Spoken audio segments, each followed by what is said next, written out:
कला और संस्कृति के प्रति प्यार, शांति और एकता के प्रति समर्पित करने के लिए नोएडा स्थित मारवाह स्टूडियो में 11वां अंतर्राष्ट्रीय डॉक्यूमेंट्री फिल्म फेस्टिवल नोएडा कार्यक्रम का शानदार आयोजन किया गया।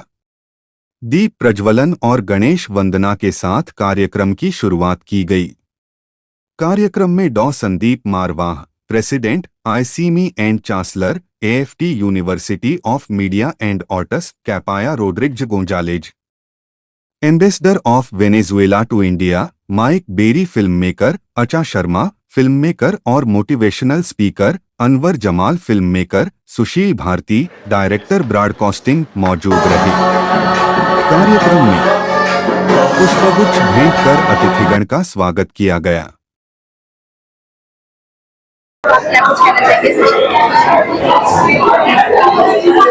बूंद बूंद से नदी बने और नदी नदी से सागर। हमने जब इंटरनेशनल डॉक्यूमेंट्री फिल्म फेस्टिवल 11 साल पहले शुरू किया था, तो ये हमारा ग्लोबल फेस्टिवल जो जर्नलिज्म का है उसका एक हिस्सा हुआ करता था। और वहीं से हमें ज्ञान मिला कि अभी भी लोग ऐसे हैं जो डॉक्यूमेंट्री बनाना भी चाहते हैं, डॉक्यूमेंट्री दिखाना भी चाहते हैं और कहीं ना कहीं उसकी एप्रिसिएशन के लिए भी भूखे और प्यासे हैं। तो मुझे ये लगा कि हमें लोगों को इस फेस्टिवल को जर्नलिज्म फेस्टिवल से अलग कर देना चाहिए, क्योंकि तभी ये अपनी ऊंचाइयां नाप सकेगा। और शायद यही हुआ, क्योंकि पिछले 3 साल से हम लोगों ने इसको ग्लोबल फेस्टिवल ऑफ जर्नलिज्म से अलग करके उसको एक पूरा नया रूप दिया है। और पिछले 3 साल से ये फेस्टिवल और भी ज्यादा आगे निकल गया है। जहां राष्ट्रीय स्तर पे हम लोग काम कर रहे थे, आज पूरे अंतर्राष्ट्रीय स्तर पे हम लोग काम कर रहे हैं।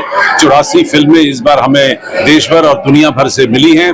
और सबसे मजे की बात है कि जमाल साहब जैसे बड़े फिल्म मेकर, जिन्हें 5 दफा नेशनल अवार्ड से सम्मानित किया जा चुका है, और वेनेजुएला की एम्बेसडर जो खुद वेनेजुएला की फिल्म का अवार्ड लेने के लिए यहाँ पहुंची है, इससे हमारे फेस्टिवल की जो गरिमा है वो पहले से भी और ज्यादा ऊंची हो गई है, बड़ी हो गई है। जैसे ही लोगों को पता चला कि एक अंतर्राष्ट्रीय स्तर के ऊपर डॉक्यूमेंट्री फिल्म फेस्टिवल इस तरीके से, इस खूबसूरत तरीके से मनाया जा रहा है, तो मुझे लगता है कि धीरे धीरे ये अपना पथ ढूंढ चुका है और आने वाले सालों में और भी ज्यादा फिल्में होंगी और भी बहुत ज्यादा इसमें देश जो है वो भाग लेंगे। सर, जैसा अभी आपने कार्यक्रम में कहा कि डॉक्यूमेंट्री बनाने के लिए रिसर्च पे वर्क करना चाहिए, तो इससे क्या समझते हैं कि कोई भी जो भी लोग डॉक्यूमेंट्री बना रहे हैं तो उनको इनकॉर्पोरेट करना चाहिए? देखिए, सबसे पहले है कि डॉक्यूमेंट्री जो है वो इसका पहला जो मुद्दा होता है कि फैक्ट्स को दर्शाना, कि हकीकत क्या है उसे बताना। तो हकीकत अगर आप खुद ही स्टडी नहीं करेंगे, डिटेलें नहीं लेंगे, राइट फिगर्स नहीं करेक्ट लेके चलेंगे, सही नाम नहीं लेके चलेंगे, तो मुझे लगता है कहीं ना कहीं डॉक्यूमेंट्री का जो पर्पस है वो थोड़ा सा कमजोर पड़ जाता है। तो शायद इसीलिए ये बार बार कहा जाता है कि जब आप डॉक्यूमेंट्री बनाएं तो सारे फैक्ट्स को क्लियर कर लें, कि जो साल हैं, जो तारीखें हैं, जो खास लोग हैं उनमें इन्वॉल्व, उनके सही नाम अगर आप प्रोजेक्ट करेंगे तो, क्योंकि डॉक्यूमेंट्री जो है वो एक पक्के इतिहास का हिस्सा बन जाता है। अगर आज आपको 1960 की बात जाननी है तो 1960 में बनी हुई डॉक्यूमेंट्रीज को अगर आप देखना शुरू करेंगे तो आपको बहुत सारे ऐसे फैक्ट्स निखर के बाहर आएंगे जो आपने शायद अभी किसी अखबार में या किसी मैगजीन में नहीं पढ़े होंगे। तो इस तरीके से जो रिसर्च है वो डॉक्यूमेंट्री का एक बहुत बड़ा हिस्सा है। लेकिन उसी फैक्ट को आप किस तरीके से पर्दे पे दर्शाते हैं, ये डायरेक्टर का काम होता है। और मैं समझता हूं कि चाहे वो फिक्शन हो, चाहे डॉक्यूमेंट्री हो, कहीं ना कहीं इमोशंस जो हैं वो जुड़े होते हैं, और जहां भावनाएं आप पैदा कर सकते हैं तो मैं समझता हूं वो एक अच्छी फिल्म बन जाती है। फिल्म से काफी दिनों से आप जुड़े हुए हैं, काफी बड़ा योगदान भी आपका रहा है। जो लोग, जो नए बच्चे हैं फिल्म में अपना कैरियर आजमाना चाहते हैं, किन बातों का ध्यान दें? देखिए, हमारे यहाँ पे भी दो स्ट्रीम चल रही है। एक जहाँ पर जो लोग एंटरटेनमेंट की तरफ बढ़ना चाहते हैं उन्हें उस तरीके की तौर और तरीके सिखाए जाते हैं, और जो न्यूज और करंट अफेयर्स और डॉक्यूमेंट्री की तरफ जो बढ़ना चाहते हैं उन्हें दूसरे तौर और तरीके सिखाए जाते हैं, जबकि फिल्म बनाने के जो तौर और तरीके हैं वो एक ही हैं। तो ये सोच का फर्क होता है, और दोनों किस्म की यहाँ पर पढ़ाई की जाती है। और मुझे खुशी इस बात की है कि इस बार तकरीबन 30 डॉक्यूमेंट्रीज मुझे ऐसी मिली हैं जो हमारे स्टूडेंट्स ने बनाई है, और हमने इस बार स्टूडेंट्स को भी सम्मानित किया है, क्योंकि मुझे लगता है कि आने वाले दिनों में बड़े और अच्छे फिल्म मेकर तो यही बनेंगे। और हमने फिल्मों के दबाव में, फीचर फिल्मों के दबाव में आके या एंटरटेन के दबाव में आकर डॉक्यूमेंट्री फिल्म मेकिंग को हटाया नहीं है या मिटाया नहीं है। वो उतने ही जोश और उल्लास के साथ पढ़ाया जाता है जितने जोश और उल्लास के साथ फीचर फिल्मों को और एंटरटेनमेंट की फिल्मों को पढ़ाया जाता है। सबसे पहले तो मैं बधाई देना चाहूंगा तमाम उन डॉक्यूमेंट्री फिल्म मेकर्स को जिनकी फिल्मों ने यहाँ पार्टिसिपेट किया। मेरे लिए अवार्ड किसी को मिला किसी को नहीं मिला ये मैटर नहीं करता है। ये बहुत बड़ी बात है कि एक डॉक्यूमेंट्री कंप्लीट हुई और उसने पार्टिसिपेट किया और सब लोगों ने उसको देखा।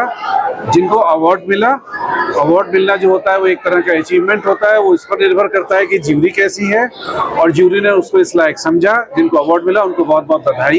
जो लोग डॉक्यूमेंट्री बना रहे हैं उनको किन बातों पर ध्यान देना चाहिए? अब ध्यान तो बहुत सारी चीज़ों पर देना चाहिए। एक्चुअली डॉक्यूमेंट्री फिल्म मेकिंग, मुझे लगता है कि मैंने फीचर फिल्म भी बनाई है, डॉक्यूमेंट्री भी बनाई है, और हमको ये लगता है कि डॉक्यूमेंट्री बनाना बहुत कठिन काम है, क्योंकि डॉक्यूमेंट्री में आप सत्य के साथ प्रयोग करते हैं। एक्चुअली आप उसमें झूठ नहीं बोल सकते। आप उसमें जो यथार्थ है बिल्कुल उसको वैसे ही दिखाते हैं, और उसी सत्य को इन्हांस करने के लिए, उसकी पावर, उसका इम्पैक्ट बढ़ाने के लिए आप उसमें दूसरी विधाओं का इस्तेमाल करते हैं। जबकि फिक्शन में यह है कि it's a recreation of any reality.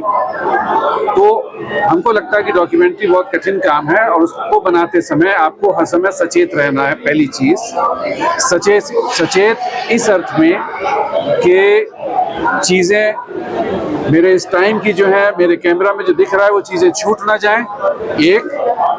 क्योंकि वो एक तरह से आपको रियल फुटेज मिलती है, और आपके डॉक्यूमेंट्री के लिए वो बहुत विश्वसनीय होती है कि आपने रियल टाइम में किसी चीज को शूट कर लिया। डॉक्यूमेंट्री में दूसरी सबसे बड़ी चीज है उसको बनाते समय कि आपका मंतव्य क्या है। आपका मंतव्य अगर आपकी नज़र में साफ है, तभी आपका एक पॉइंट ऑफ व्यू बनेगा कि इस कहानी को या इस यथार्थ को मुझे इस तरह से कहना है। तो सबसे इम्पोर्टेंट है कि आप किसी भी सब्जेक्ट के बारे में अपना मंतव्य स्पष्ट करके रखें कि मुझे ये चीज़ ऐसे दिख रही है, इस कहानी को मैं ऐसे कहूँगा। ये जो 11 जो आपका डॉक्यूमेंट्री फिल्म फेस्टिवल है, ये काफ़ी अच्छा, मैंने पहले भी अटेंड इसके किए इनके AFT के, और सबसे अच्छी बात है कि एंट्रीज बहुत अच्छी आई है। सबसे इम्पोर्टेंट रहता है फिल्म फेस्टिवल पे, जितना भी मेरा एक्सपीरियंस है उसमें एंट्रीज कम आती है। अगर कम एंट्रीज आएंगे तो सिलेक्शन इज वेरी डिफिकल्ट। इसमें एंट्रीज बहुत अच्छी आई है, और एंट्रीज खाली एंट्रीज का नंबर नहीं है, the quality and content was very good, and few of them I have seen. बहुत अच्छा कंटेंट है, और कीप इट अप। और जितना आगे जाएगा इतना और मैच्योर होगा ये फिल्म फेस्टिवल, डॉक्यूमेंट्री फेस्टिवल्स, क्योंकि फिल्म फेस्टिवल्स बड़े फेमस होते हैं। डॉक्यूमेंट्री फेस्टिवल्स को ऑर्गेनाइज करना इटसेल्फ इज अ चैलेंज।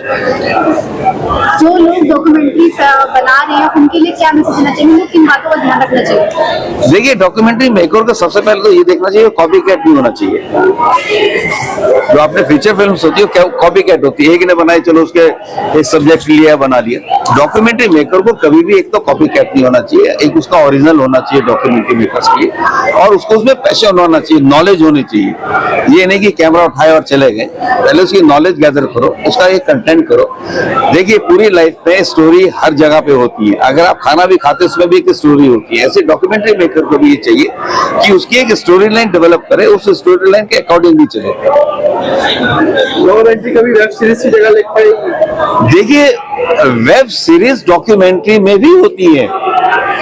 हम ये बात कर रहे हैं कि जो वेब सीरीज, जो आपकी टीवी सीरीज है, वो देखिए वेब सीरीज क्या है, series is the continuation of certain parts, ठीक है। अभी मैं बता रहा हूँ, आप जस्ट वेट कीजिए और 1 साल तक पूरे वर्ल्ड के अंदर में अब OTT प्लेटफॉर्म के लिए इन्वेस्टर्स आ गए हैं जो एनकरेज करते हैं डॉक्यूमेंट्री बनाकर उसमें इन्वेस्ट करते हैं। क्योंकि डॉक्यूमेंट्री एक ऐसी चीज है, फीचर फिल्म खत्म हो जाएगी 6 महीने बाद, साल के बाद, 2 साल के बाद, लेकिन documentary like a gold, like a rice, जितना पुराना होगा उतना अच्छा होगा। डॉक्यूमेंट्री एक डॉक्यूमेंटेशन प्रूफ ऑन ऑथेंटिसिटी होती है, तो इसलिए डॉक्यूमेंट्री मेकर को ये देखना चाहिए कि मैं ऑथेंटिसिटी में लेकर जाऊं।